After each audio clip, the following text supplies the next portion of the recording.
went through. The unresolved dispute on the presidential elections has not only severely battered the country's image, but also the economy. Business leaders today coming out to say the country is hurting and the situation could worsen unless the dispute is resolved. But on the GDP, what was the projected growth was going to be 6%. We already are seeing we're already at 5%. So you can already see there's already a drop, and we don't see it picking up by the end of the year unless something really drastically changes.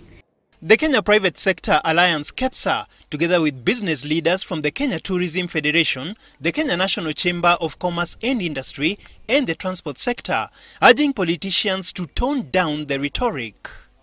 Our superheated political rhetoric and hardline position by politicians, accompanied by threats of chaos and implied violence, are now a serious threat to the continued economic well-being of this country.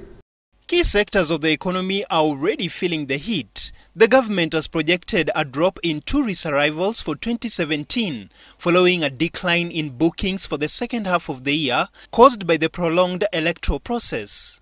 This means arrivals will drop below the 1.3 million tourists who visited the country in 2016. We've got demos, we've got tear gas, we've got name it. People are calling from Toronto, from the US, from the UK. Nobody wants to go to a destination that is having issues. The public transport sector has not been spared either.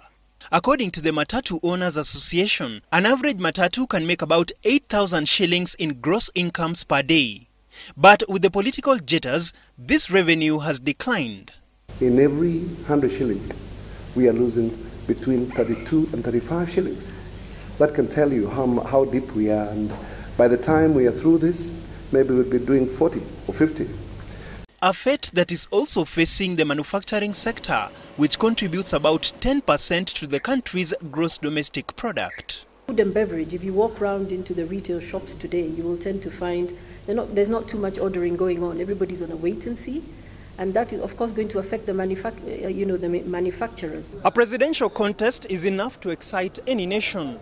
But for Kenya's business community, a conducive environment is all they need. Dennis Otieno, Citizen TV.